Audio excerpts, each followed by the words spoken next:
اعوذ باللہ من الشیطان الرجیم بسم اللہ الرحمن الرحیم قد سمع اللہ قول التی تجادلک فی زوجہا تشتکی الی اللہ واللہ یسمع تحاورکما ان اللہ سمیع بصیر۔ قد سمع اللہ، اسی سے 28ویں پارے کی پہچان ہے، اور اکثر و بیشتر اس میں خطاب اہل ایمان سے اور جھنجھوڑنے کا انداز ہے، اور اہل کتاب کا اور زہود کا اگر ذکر ہے تو صرف ایک عبرت کے طور پر کہ وہ بھی اللہ کی امت تھی، ان کے پاس بھی رسول آئے تھے، شریعت تھی، کتابیں تھیں اور سب کچھ تھا، اللہ تعالیٰ نے معجزات اور احسانات بھی ان پر کیے، لیکن یہ کہ وہ راندہ درگار ہو گئے اپنی اس عمل کی بنیاد پر، بد کرداری کی وجہ سے۔ گویا کہ ایک آئینہ دکھایا جا رہا ہے ان صورتوں کے اندر۔ سورہ مجادلہ میں 3 مسائل ڈسکس ہوئے ہیں۔ ایک تو زہار کا مسئلہ، کوئی شخص اگر اپنی بیوی کو کہہ دیتا تھا کہ تو میری ماں کے برابر ہے تو ان کے درمیان سپریشن ہو جاتی تھی۔ حضرت خولہ بنت ثعلبہ، ان کے خامن نے ان کو یہ کہہ دیا تو وہ حضور کے پاس آئی روتی ہوئی کہ اس طرح مجھے میرے خامن نے یہ کہہ دیا ہے، تو اس کا کیا معاملہ ہے؟ تو حضور نے فرمایا کہ قاعدے کے مطابق تو طلاق ہو گئی، لیکن اللہ تعالیٰ یہ باتیں سن رہے تھے، فرمایا نہیں، یہ جھوٹ اور لغو بات ہے، کسی کے کہنے سے کوئی ماں نہیں بن جاتی۔ فارہ ادا کرے، ایک غلام کو آزاد کرے، یا یہ کہ 2 مہینے کے روزے رکھے، یا 60 مسکینوں کو کھانا کھلائے۔ تو ایک تو یہ زہار کا مسئلہ ڈسکس ہوا۔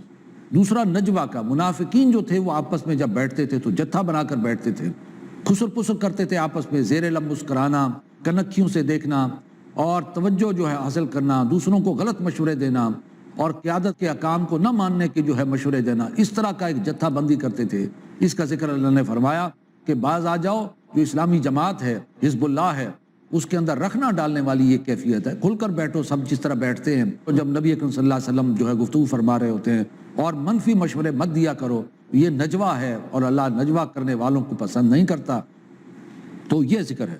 تیسرا یہ کہ جیسے میں نے عرض کیا کہ دنیا حق و باطل کی کشمکش کی ایک جگہ ہے، اور اس میں 2 پارٹی ہیں، حزب اللہ، حزب الشیطان ہے۔ تو فرمایا گیا کہ دیکھو تمہاری دلی ہمدردی حزب اللہ کے ساتھ ہونی چاہیے، حزب الشیطان کے ساتھ نہیں ہونی چاہیے۔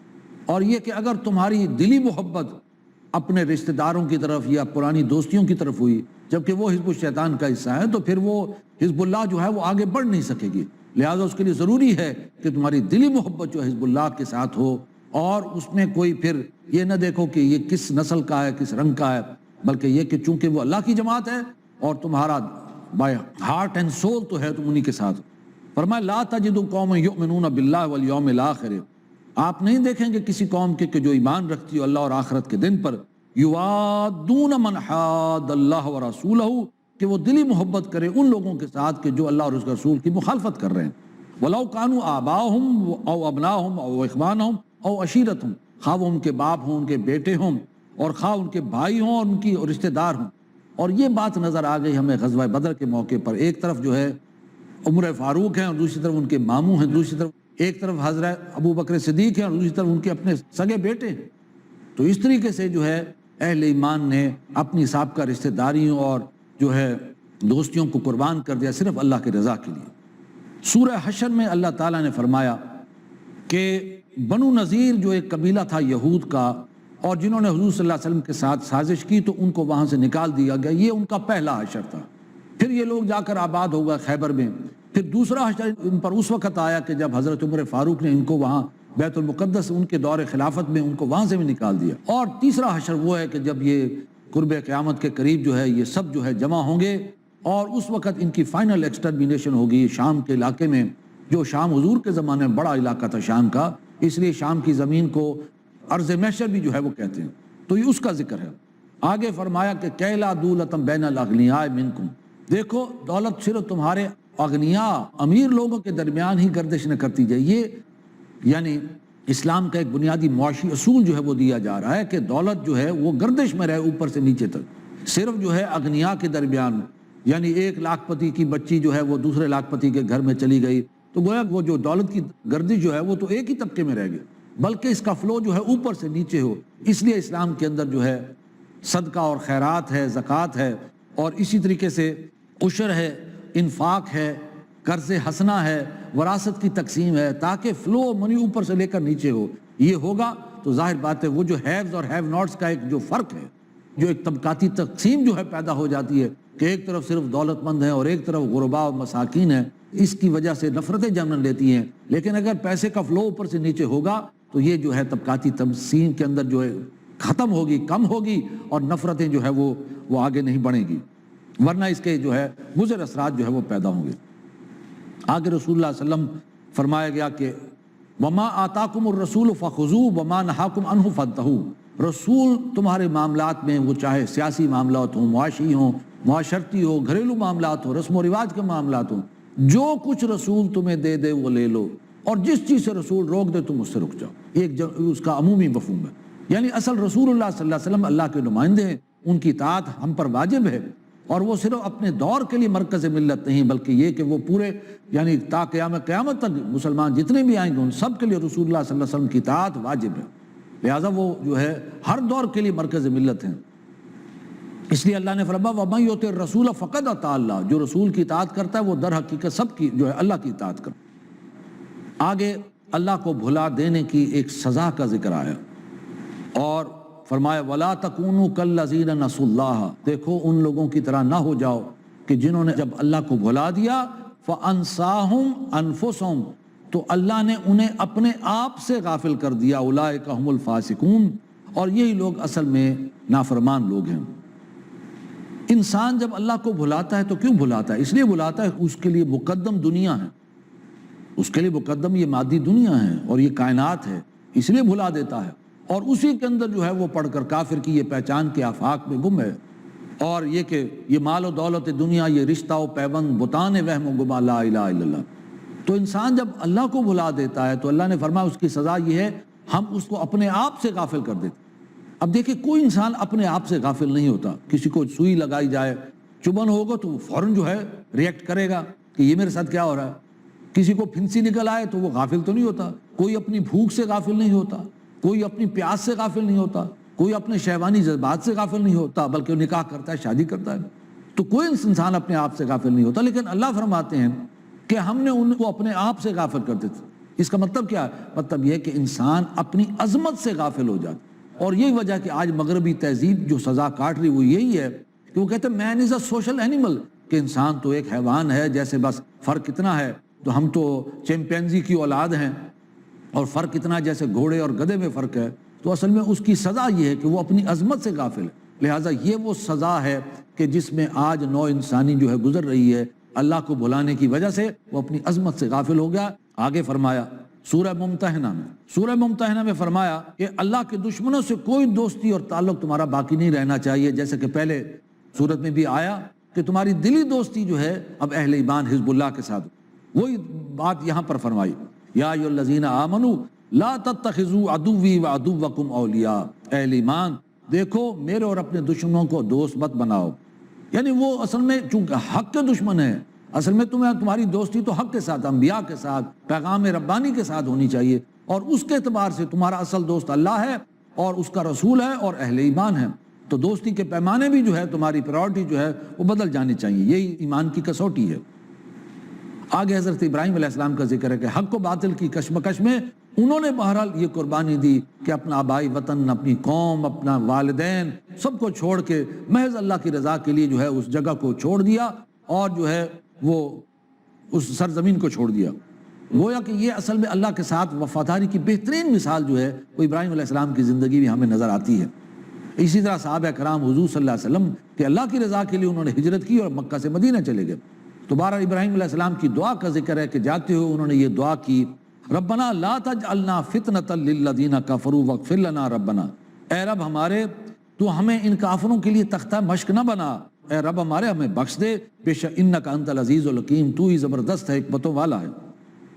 اس میں ایک اور بات کا ذکر یہ ہے مشرکین، یعنی اگر کوئی مشرک ہو جائے تو پھر نکاح ٹوٹ جائے گا. اس لیے فرمایا کہ اگر مکے میں کوئی عورت مسلمان ہو گئی تو اس کا خاوند اگر مشرک ہے تو اس کا نکاح ٹوٹ گیا. لہٰذا اگر وہ مدینے میں آئے تو اس کو واپس نہ بھیجو، اس لیے کہ نکاح ٹوٹ گیا.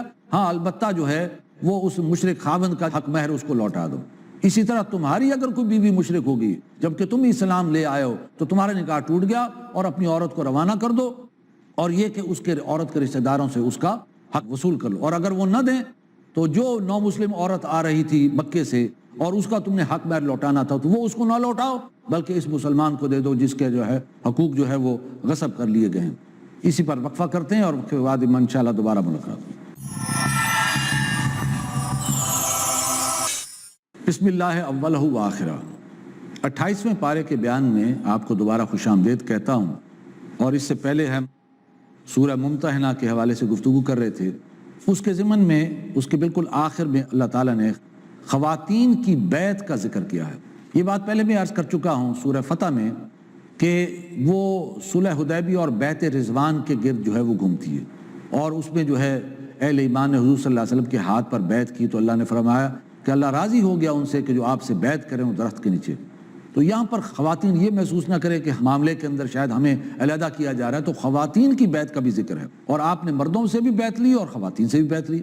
البتہ اس میں جو خواتین سے جو بیعت لی اس کے تقاضے جو تھے وہ بیان کیے کہ وہ شرک نہیں کریں گی، چوری نہیں کریں گی، بدکاری نہیں کریں گی، اپنی اولاد کو قتل نہیں کریں گی، اور کوئی جنسی بہتان نہیں تھوپیں گی، کسی پر بدکاری کی تہمت نہیں لگائیں گی، اور معروف معاملات میں نبی اکرم صلی اللہ علیہ وسلم کی فرمانبرداری اختیار کریں گے۔ اور خاص طور پر اس زمانے میں جب کوئی فوت ہو جاتا تھا یا کوئی آفت آ جاتی تھی تو عورتیں جو ہے وہ بین کرتی تھیں، اپنے سر میں مٹی ڈالتی تھیں اور کپڑے پھاڑ دیتی تھیں، اور اس معاملے میں بہت آگے ہوتی، جذباتی ہوتی۔ تو اس سے حضور صلی اللہ علیہ وسلم نے ان کو منع فرمایا، اور جو ہے خاص طور پہ ان کو قبرستان جانے سے روکا کہ تم وہاں جا کر اس طرح جاہلیت کے رسوم نہ کرو۔ تو بہرحال خواتین سے بھی حضور صلی اللہ علیہ وسلم نے بیعت لی، بلکہ بعض موقعوں پر اگر آپ کہیں نہیں جا سکے عمر فاروق کو اپنی طرف سے نائب بنا کر جو ہے خواتین سے بیعت لی، اور وہ ان شرائط پر بیعت کی گئی جس کا ذکر اس سورت کے ممتحنہ کے بالکل آخر میں ہے۔ آگے سورہ صف ہے۔ سورہ صف کے اندر اللہ نے سب سے پہلے بات تو یہ فرمائی کہ دیکھو قول اور فعل کا تضاد مجھے پسند نہیں۔ یا ایھا الذین آمنوا لم تقولون ما لا تفعلون، اے اہل ایمان کیوں کہتے ہو وہ بات جو کرتے نہیں ہو؟ کبر مقتا عند اللہ ان تقولوا ما لا تفعلون، اللہ کے نزدیک یہ بڑی بیزاری کی بات ہے کہ جو تم کہتے ہو وہ کرتے ہو۔ یعنی ایک طرف تمہارا دعویٰ ہے کہ تم ایمان رکھتے ہو، اور تمہارا دعویٰ ہے کہ تم رسول اللہ صلی اللہ علیہ وسلم سے محبت رکھتے ہو اور تم اللہ سے محبت کرتے ہو، لیکن یہ کہ دوسری طرف تم اللہ کی فرما برداری نہیں برتتے، رسول کی تابعداری نہیں برتتے، دین کے ساتھ وفاداری نہیں کرتے، اور اپنے کاموں کے اندر لگے ہوئے، جبکہ دین مغلوب ہے اور منکرات پھیل رہی ہے اور بے حیائی فحاشی پھیل رہی ہے، اور تم اپنے کاموں میں لگے ہوئے اور تمہیں اس بات کی ذرا بھی پرواہ نہیں، حالانکہ ایک طرف دعویٰ ضرور کرتے ہو کہ ہم عشق رسول کے اور اللہ کی محبت میں اہل ایمان ہیں۔ تو یا تو دعویٰ چھوڑ دو، اور اگر دعویٰ کیا ہے تو پھر دعوے کو پورا کرو، یا چنا کن یا چنی۔ تو یہ قول اور فعل کا تضاد اللہ نے فرمایا کہ یہ قول اور فعل کا تضاد اللہ کو پسند نہیں، اور فرمایا ان اللہ یحب الذین یقاتلون فی سبیلہ صفا کانہم بنیان مرصوص، اللہ تو محبت کرتا ہے اپنے ان بندے سے جو صفے باندھ کر جنگ کرتے ہیں اللہ کی راہ میں جیسے سیسا پلائی ہوئی دیوار ہوں۔ آگے نبی اکرم صلی اللہ علیہ وسلم کا دنیا میں بھیجے جانے کا مقصد فرمایا هو الذی ارسل رسولہ بالہدی ودین الحق، وہی اللہ جس نے بھیجا اپنے رسول کو ہدایت کاملہ کے ساتھ اور سچے اور کامل دین کے ساتھ، پورے نظام زندگی کے ساتھ، پورے سسٹم کے ساتھ۔ کس لیے؟ لِیُظْہِرَہُ عَلَى الدِّینِ کُلِّ، تاکہ وہ اسے غالب کر دے پورے نظام زندگی پر، جتنے ادیان ہیں ان سب پر غالب کر دے، وَلَوْ کَرِہَ الْمُشْرِکُونَ، خواہ مشرکوں کو کتنا ہی ناگوار کیوں نہ گزرے۔ تو غلبہ دین کی جد و جہد یہ حضور صلی اللہ علیہ وسلم اس مقصد کے لیے آئے تھے، اور جزیرہ نما عرب کی حد تک حضور صلی اللہ علیہ وسلم نے اس کو غالب کر دیا، اور فرمایا کہ باقی دنیا پر اس کو غالب کرنا ہے مسلمانوں تمہاری ذمہ داری، اور پیشن گوئی بھی فرمائی کہ دنیا کے خاتمے سے پہلے پوری دنیا پر اللہ کا دین غالب ہوگا اور خلافت کا نظام قائم ہوگا۔ تو یہ حضور صلی اللہ علیہ وسلم کے مقصد بعثت کے اوپر یہ آیت۔ اور جیسے کہ شاعر کہتا ہے میری زندگی کا مقصد تیرے دین کی سرفرازی، میں اسی لیے مسلمان، میں اسی لیے نمازی۔ آگے امت کو پرزور ترغیب دلائی جا رہی اس کام کے لیے، یا ایھا الذین آمنوا هل ادلکم علی تجارۃ تنجیکم من عذاب علیم، اہل ایمان ہم تمہیں وہ تجارت بتائیں جو تمہیں اس عذاب علیم سے چھٹکارا دلا دے۔ تؤمنون باللہ ورسولہ، ایمان پختہ رکھو اللہ پر اس کے رسول پر، وتجاہدون فی سبیل اللہ باموالکم وانفسکم، اور جہاد کرو اللہ کی راہ میں اسی جان اور مال سے، یعنی اللہ کے دین کی سربلندی کے لیے جو ہے جان مال سے جہاد کرو، یہ تمہارے حق میں بہتر ہے اگر تم اس بات کو سمجھو۔ سورہ جمعہ میں یہ جو مقصد بعثت جب واضح کر دیا کہ اللہ کے دین کے غلبے کے لیے رسول اللہ صلی اللہ علیہ وسلم کو بھیجا اور امت کو اس بات کی ترغیب دلائی، لیکن یہ کہ بنیادی طریقہ کار کیا ہے، کیسے کیا گیا، اس کا ذکر اللہ تعالیٰ نے سورہ جمعہ میں فرمایا، اور یہ آیت قرآن میں 4 مرتبہ آئی ہے۔ هو الذی بعث فی الامیین رسولا منہم یتلو علیہم آیاتہ وَيُزَكِّيهِمْ وَيُعَلِّمُهُمُ الْكِتَابَ وَالْحِكْمَةَ وَإِنْ كَانُوا مِنْ قَبْلُ لَفِي ضَلَالٍ مُبِينٍ۔ فرمایا وہی اللہ جس نے بھیجا اپنے رسول کو امیین میں ایک رسول جو انہی میں سے، اور وہ چار کام، یہ چار طریقہ کار جس کے ذریعے سے اللہ کے رسول نے جزیرہ نما عرب کی حد تک دین غالب کیا، اس کی میتھڈالوجی ہے، اس کا منہج یہ ہے، یتلو علیہم آیاتی، وہ انہیں اس کی آیات پڑھ کر سناتا ہے، قرآن کی آیات پڑھ کر سناتا ہے تاکہ اس کے ذریعے سے ان کے قلوب و اذہان کی تطہیر ہو جائے، جو بھی مشرکانہ عقائد ہیں، ملحدانہ خیالات ہیں، مادہ پرستانہ خیالات ہیں، ان کی جو ہے صفائی ہو جائے اور دل میں جو ایمان پیدا ہو جائے۔ وَيُزَكِّيهِمْ، اور اس کا نتیجہ یہ ہے کہ ان کے دل میں تقویٰ تزکیہ ہو جائے، باطن جو ہے پاک ہو جائے۔ وَيُعَلِّمُهُمُ الْكِتَابَ، اور پھر ان کو کتاب کی تعلیم دیتا ہے، یعنی یہ کہ شریعت کی تعلیم اس کو دیتا ہے، احکام کی تعلیم، والحکمہ، اور احکام کی حکمت جو ہے انہیں بیان کرتا ہے۔ تو گویا حضور صلی اللہ علیہ وسلم کی پوری دعوت وہ ساری قرآن ہی کے گرد، یتلو علیہم آیاتہ ویعلمہم الکتاب، تزکیہ بھی قرآن سے، حکمت بھی قرآن سے، وہ مرکز و محور قرآن ہے۔ اتر کر حرا سے سوئے قوم آیا اور ایک نسخہ کیمیا ساتھ لایا، وہ بجلی کا کڑکا تھا کہ صوت ہادی عرب کی زمین جس نے ساری ہلا دی۔ تو حضور کی پوری دعوت جو ہے وہ ساری قرآن کے گرد، اور سنت ظاہر بات ہے قرآن کی تشریح ہے، یہ ساری دعوت اسی کے گرد گھومی ہے۔ اور اللہ تعالی ہمیں بھی توفیق دے کہ نبی اکرم صلی اللہ علیہ وسلم کے اس سنت کے مطابق ہم بھی قرآن مجید کو ہاتھ میں لے کر اس کو عام کریں۔ اللہ اس کے لیے ہمیں قبول فرمائے۔ سورہ منافقون، سورہ منافقون اس بات سے بحث کرتی ہے کہ رسول کا مقصد بعثت بھی واضح ہو گیا، ان کا طریقہ کار بھی واضح ہو گیا۔ اب جو لوگ اس کام کے لیے تیار نہ ہوں اور اپنی دنیا کو محبوب کریں، اپنی جان کو محبوب کریں، اپنی نفسانی خواہشات اور مرغوبات نفس کو محبوب کریں، تو گویا کہ وہ بالآخر ہوتے ہوتے اور پسپائی اختیار کرتے کرتے نفاق کی سرحد تک پہنچ جاتے ہیں۔ نتیجہ یہ ہے کہ وہ پھر منافقین قرار دیے جاتے۔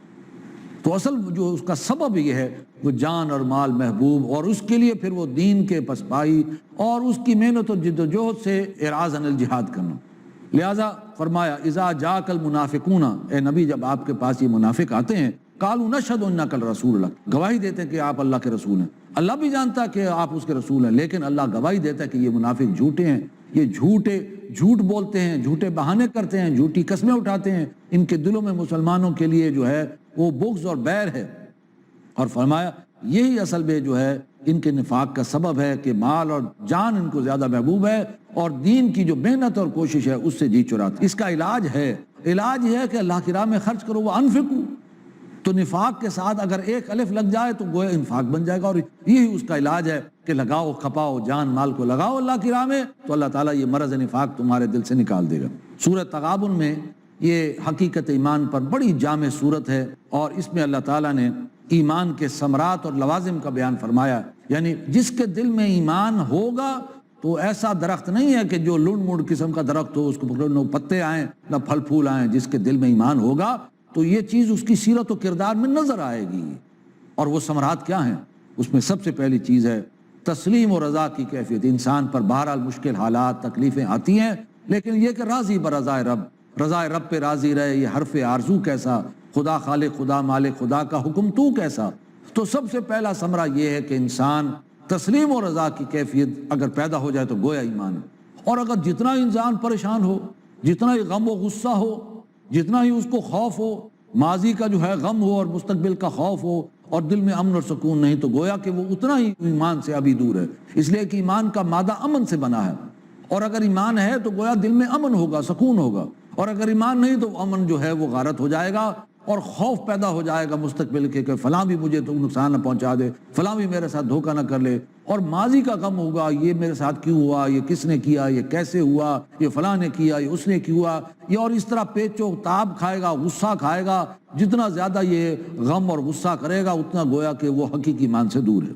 دوسرا یہ فرمایا ثمرہ یہ ہے کہ اطاعت کرو اللہ اور اس کے رسول، اطیعوا اللہ واطیعوا الرسول فَإِن تَوَلَّيْتُمْ فَإِنَّمَا عَلَىٰ رَسُولِنَا الْبَلَاغُ الْمُبِينُ۔ اطاعت کرو اللہ کی اور اس کے رسول کی، اور اگر تم نہیں کرتے تو جان لو ہمارے رسول پر صرف پہنچا دینے کی ذمہ ہے۔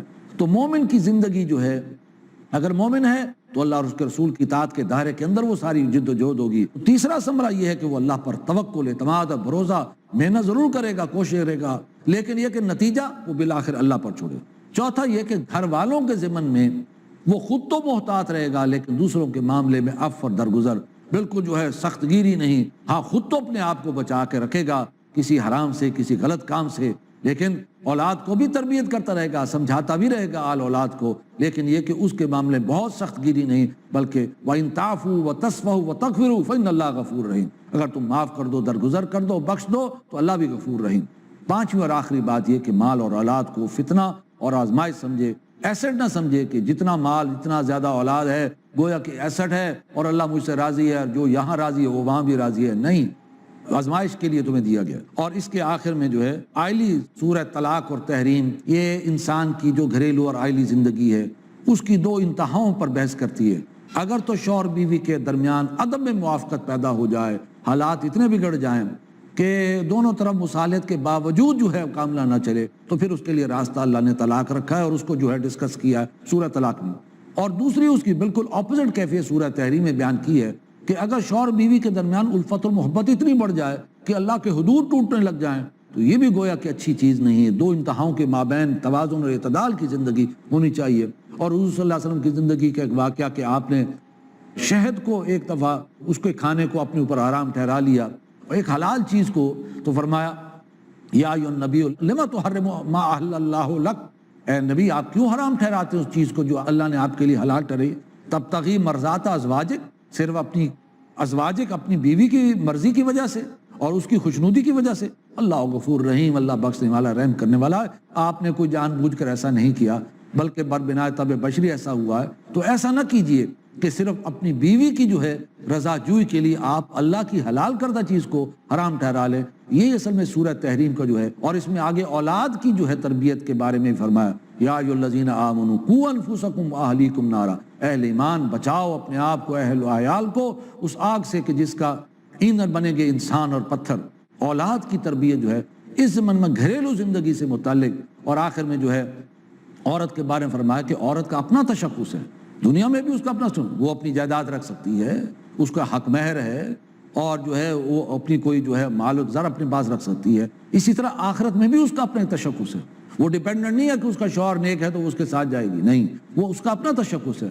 دنیا میں جتنا ایک دوسرے کے لیے مدد کر سکتے ہو، تربیت کر سکتے ہو، سمجھا سکتے ہو، جیسے حضور نے فرمایا حضرت فاطمہ سے کہ اپنے آپ کو آگ سے بچانے کی فکر کرو کہ قیامت کے دن مجھے تمہارے بارے میں اختیار نہیں ہوگا۔ تو تین مثالیں وہاں دی گئیں، ایک بہترین شوہر لیکن بدترین عورت، حضرت نوح علیہ السلام اور حضرت لوط علیہ السلام۔ دوسرا یہ کہ بدترین شوہر لیکن بہترین بیوی، یعنی فرعون کے گھر میں حضرت آسیہ۔ اور تیسرا یہ کہ ماحول بھی بہترین اور عورت بھی بہترین، حضرت مریم علیہ السلام۔ یہ تین مثالیں اللہ نے دی ہیں کہ عورت کا علیحدہ تشخص ہے اور وہ اپنے اعمال کی خود ذمہ دار ہے۔ اللہ تعالیٰ خواتین مرد سب کو، ہم کو ہدایت نصیب فرمائے اور سیدھی راہ پر اور پاکیزہ زندگی بسر کرنے کی توفیق عطا فرمائے۔ وآخر دعوانا الحمدللہ رب العالمین۔